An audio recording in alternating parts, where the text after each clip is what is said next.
O assunto agora é o Plano Diretor de Manaus, o conjunto de medidas que tem o objetivo de desenvolver programas e serviços para melhorar a qualidade de vida da população. Para explicar melhor como está a votação das emendas propostas, está com a gente hoje aqui no Bom Dia o relator do Plano Diretor de Manaus, o vereador Elias Emanuel. Muito bom dia, vereador. Bom dia, Cleiton. Bom dia, Luana. Bom dia a todos. Vamos lá. A gente sabe que o plano diretor, esta votação toda, começou polêmica desde o ano passado e vem se estendendo. Chegamos no fim de 2013 e hoje, enfim, se vota aí o relatório final, não é isso? Exatamente. O plano diretor, quando ele chegou na Câmara Municipal, no dia 8 de agosto, ele já trazia 300 sugestões de mudanças em relação ao plano diretor de 2012.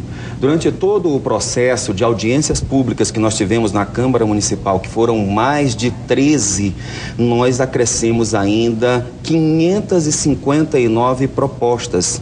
Destas, 101 foram aprovadas pela Comissão de Revisão do Plano Diretor. Hoje nós temos a votação final no plenário da Câmara desse conjunto de 7 leis, que são a Lei Geral do Plano Diretor, Uso e Ocupação do Solo, o Código de Obras, o Código de Posturas, a Lei do Parcelamento do Solo, a Lei do Perímetro Urbano e também a Lei das Áreas de Especial Interesse Social. Portanto, é um conjunto de leis que mexe diretamente com o cotidiano da cidade. E que avaliação a gente pode fazer dessa votação que teve essa característica esse ano muito marcante da participação efetiva das pessoas que moram em Manaus, que ajudam a fazer a cidade? Que avaliação a gente pode fazer passando por toda essa polêmica e a expectativa que a população tem para ver uma cidade diferenciada, com essas propostas sendo colocadas em ação? Luana, nunca houve uma lei em Manaus onde acontecesse tamanha discussão com a sociedade. Nós, na Câmara, realizamos esse conjunto de audiências, a sociedade veio, participou. Por exemplo, os agricultores aqui do Puraquequara, que agora estão dentro do perímetro urbano, eles foram lá, gritaram e conseguiram um subsetor agroindustrial dentro do Puraquequara que privilegia a atividade da agricultura familiar. Nós temos a participação da sociedade civil a partir da Cáritas Arquidiocesana, que ajudou a construir um novo conceito para as áreas de especial interesse social, que são aquelas que têm como objetivo fazer a cidade crescer para dentro, porque do total de lotes no perímetro urbano da cidade de Manaus, o dado é assustador, 60% deles estão ociosos. Portanto, Manaus tem muito espaço para crescer para dentro antes de avançar para a zona de transição ou para a zona rural da cidade de Manaus.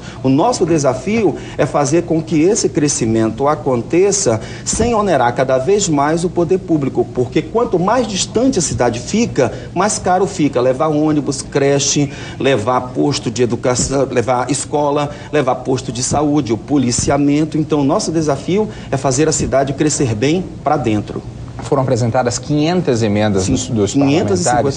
559 emendas e já se votou todas elas, algumas foram derrubadas. Agora tem pontos muito polêmicos, a questão da altura dos prédios, a questão das igrejas. Como é que se tratou tudo isso e como é que deve ficar o plano diretor efetivamente que vai ser votado hoje? Eu vou ser bastante claro. Por exemplo, o gabarito de 18 andares, que é a altura máxima dos prédios de 18 andares em Manaus, ele foi consagrado no plano diretor de 2002. Está aprovado dentro da Comissão de Revisão do Plano Diretor esta medida, mas nós hoje defendemos a proposta do prefeito Arthur Neto, que é elevar o gabarito para os 25 andares. Cleiton e Luana, criou-se vários mitos em torno desses prédios. Eles vão ficar restritos a um espaço que não significa mais do que 5% da cidade de Manaus. A grande subida no gabarito dos prédios em Manaus acontece em bairros como Cidade Nova, Jorge Teixeira, São José, Compensa, onde hoje são permitidos prédios de apenas 4 andares e eles passarão para 8 andares, favorecendo o acesso à classe média, à baixa, o acesso ao apartamento, o acesso ao elevador, o acesso à vaga de estacionamento, que hoje é um dos grandes problemas da cidade. Isso aí gerou uma polêmica muito grande com o pessoal também que faz os estudos ambientais com relação à possibilidade, à capacidade do terreno aqui. Veja, um prédio de 25 andares, por exemplo, ele não pode ser construído numa rua que tenha menos de 20 metros de largura.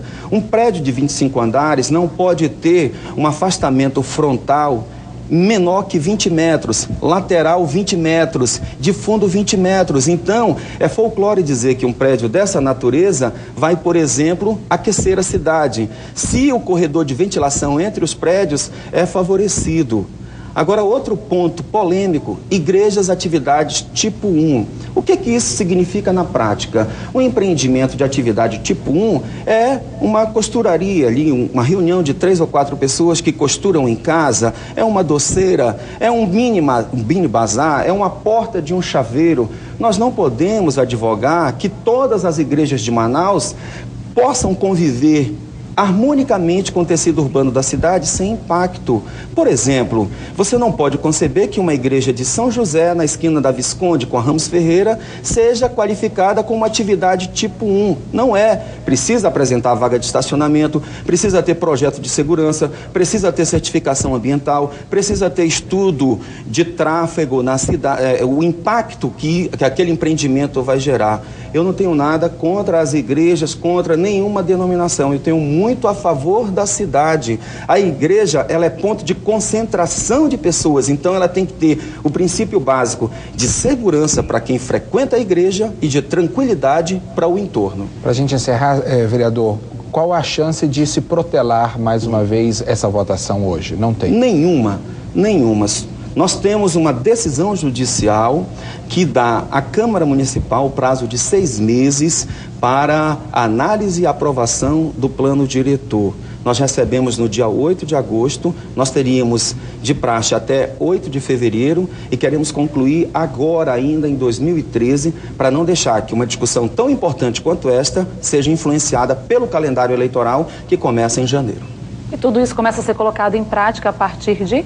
Hoje, a partir do momento que nós votarmos, eu espero que a gente consiga vencer essa votação hoje, no máximo amanhã, nós devolvemos o projeto para o prefeito e ele sanciona. Agora é importante que as pessoas percebam que o plano diretor não é uma varinha de condão que vai melhorar a cidade do dia para a noite.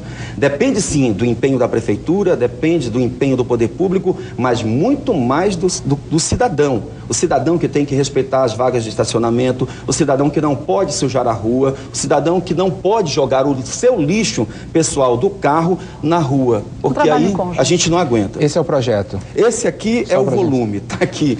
Há 4 meses e meio ele tem sido o meu companheiro do dia a dia, meu travesseiro. Muito obrigado, hein? Bom dia de trabalho. Eu agradeço e agradeço principalmente o empenho da TV Amazonas na divulgação dessa matéria que é fundamental para todos nós. Bom dia. Muito obrigada, bom dia.